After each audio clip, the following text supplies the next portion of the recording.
केरल में आगामी स्थानीय निकाय चुनावों से पहले सोशल मीडिया पर मुख्य निर्वाचन आयुक्त ज्ञानेश कुमार का एक फर्जी वीडियो वायरल होने के बाद हड़कंप मच गया है। मामले की गंभीरता को देखते हुए तिरुवनंतपुरम साइबर पुलिस ने इस संबंध में मामला दर्ज कर जांच शुरू कर दी है। वीडियो वायरल होने के बाद तिरुवनंतपुरम साइबर पुलिस ने अज्ञात लोगों के खिलाफ मामला दर्ज किया। ये वीडियो सोशल मीडिया पर देखा गया, जिसमें सीईसी को चुनाव प्रक्रिया को लेकर भ्रामक और आपत्तिजनक बयान देते हुए दिखाया गया था। पुलिस के अनुसार ये वीडियो पूरी तरह से एडिटेड और डीप फेक तकनीक से तैयार किया गया लगता है। इसमें सीईसी ज्ञानेश कुमार की एक पुरानी प्रेस कॉन्फ्रेंस या इंटरव्यू की क्लिप का इस्तेमाल किया गया है, जिस पर नई ऑडियो और सबटाइटल जोड़कर मतदाताओं को गुमराह करने की कोशिश की गई है। वीडियो में कथित रूप से दावा किया जा रहा था कि केरल में होने वाले पंचायत, नगरपालिका और महानगरपालिका चुनावों में कुछ खास तरीके से हेरफेर होगा या कुछ इलाकों में मतदान प्रभावित रहेगा, जो पूरी तरह से निराधार और झूठा है।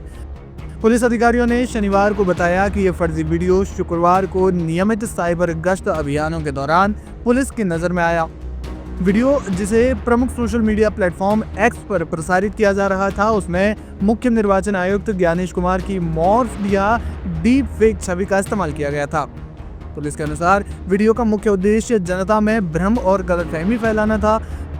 फर्जी वीडियो में आगामी स्थानीय निकाय चुनावों और मतदाता सूची की विशेष गहन पुनरीक्षण यानी एसआईआर के संबंध में झूठी और भ्रामक जानकारी दी जा रही थी। इस तरह की भ्रामक जानकारी सीधे तौर पर चुनावी प्रक्रिया की विश्वसनीयता को चुनौती देती है। साइबर पुलिस ने इस मामले में आईटी एक्ट और अन्य धाराओं में वो मामला दर्ज कर लिया है। पुलिस अब उस स्रोत की तलाश कर रही है जिसने इस फर्जी वीडियो को बनाया और पहली बार प्रसारित किया। पुलिस अधिकारियों ने नागरिकों से अपील की है कि वे सोशल मीडिया पर प्रसारित होने वाली चुनावी सूचनाओं की सत्यता की पुष्टि आधिकारिक सरकारी स्रोतों या निर्वाचन आयोग की वेबसाइट से ही करें और किसी भी भ्रामक जानकारी को आगे न बढ़ाएं। पुलिस इस घटना के पीछे के अपराधी तत्वों और उनका मकसद पता लगाने के लिए तकनीकी विश्लेषण कर रही है, ताकि ये सुनिश्चित किया जा सके कि ऐसी भ्रामक गतिविधियां राज्य की लोकतांत्रिक प्रक्रिया को प्रभावित न कर सकें। आपको बता दें कि बिहार में चुनाव के बाद निर्वाचन आयोग वो पश्चिम बंगाल और उत्तर प्रदेश में भी स्पेशल इंटेंसिव रिवीजन यानी कि एसआईआर प्रक्रिया को वो शुरू करने की तैयारी कर रहा है और इसे लेकर अखिलेश यादव ने भी जोरदार निशाना साधा है। सुनिए उन्होंने क्या कुछ कहा। कि उत्तर प्रदेश और वेस्ट बंगाल में बड़ी तैयारी है भारतीय जनता पार्टी की और चुनाव आयोग से मिलकर के है, क्योंकि चुनाव आयोग की तरफ हम देखते हैं तो हमें उम्मीद करते हैं कि वो निष्पक्ष होगी, वो संस्था निष्पक्ष होगी, वो हमारी किसी भी शिकायत का निराकरण करेगी। लेकिन सुनने में आ रहा है कि 2024 की हार के बाद सबसे ज्यादा भारतीय जनता पार्टी और चुनाव आयोग फोकस कर रहा है वेस्ट बंगाल पर और उत्तर प्रदेश पर, अन्य स्टेटों पे भी जहां पर बीजेपी की सरकार नहीं है, उदाहरण के लिए तमिलनाडु जहां चुनाव आने वाला है। लेकिन सबसे ज्यादा फोकस, सबसे ज्यादा टारगेट और टारगेटेड जो चीजें हो रही हैं वो उत्तर प्रदेश और वेस्ट बंगाल में हो रही हैं, जहां पर चुनाव आयोग से हमें उम्मीद थी। अगर आपको याद हो पत्रकार साथियों, कोई चीज ऐसी नहीं जो हम लोग कह रहे हो आउट ऑफ वे जाके कह रहे हो। जब बाई इलेक्शन हुआ तो हम लोगों ने चुनाव आयोग का रोल देखा है। बाई इलेक्शन उत्तर प्रदेश के जब हुए, रामपुर का पार्लियामेंट इलेक्शन हुआ, उस समय हम लोगों ने रोल इलेक्शन कमीशन का देखा है।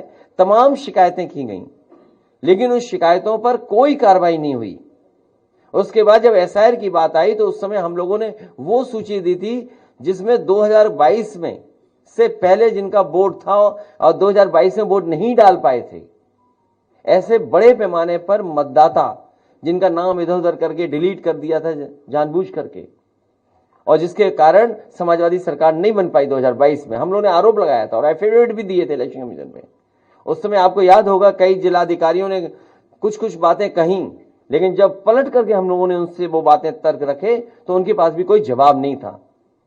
इसलिए जो तैयारी है, सबसे महत्वपूर्ण बात यह है कि भारतीय जनता पार्टी, उनकी सरकार, उनके अधिकारी और चुनाव आयोग मिलकर के ये तैयारी कर रहे हैं कि 2024 में जिन विधानसभाओं में समाजवादी पार्टी जीती है, इंडिया गठबंधन जीता है, उन विधानसभाओं में 50,000 से ज्यादा वोट काट दिया जाए एसआईआर के बहाने। यही यूपी में हो रहा है, यही वेस्ट बंगाल में तैयारी चल रही है। तो इसलिए हम लोग सावधान हैं।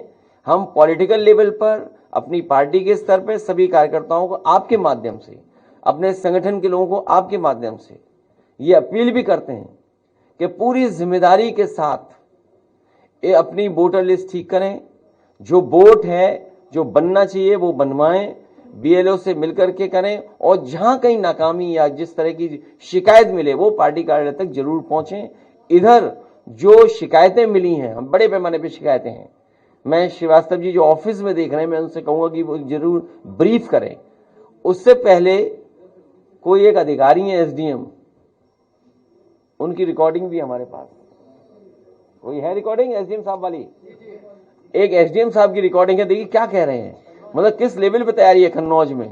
कन्नौज तो वो रहा है ना, हमारी राजधानी, देश की राजधानी रही है कन्नौज। सम्राट हर्षवर्धन महादानी, जिन्होंने कुंभ को आयोजन का शुरू किया था, तो जो सम्राट हर्षवर्धन की प्रतिमा हटा सकते हैं कुंभ स्थल से, वो वोट क्यों नहीं हटाएंगे? वो वोट हटाने में लगे हुए हैं, और कन्नौज भी टारगेट में आ गया है।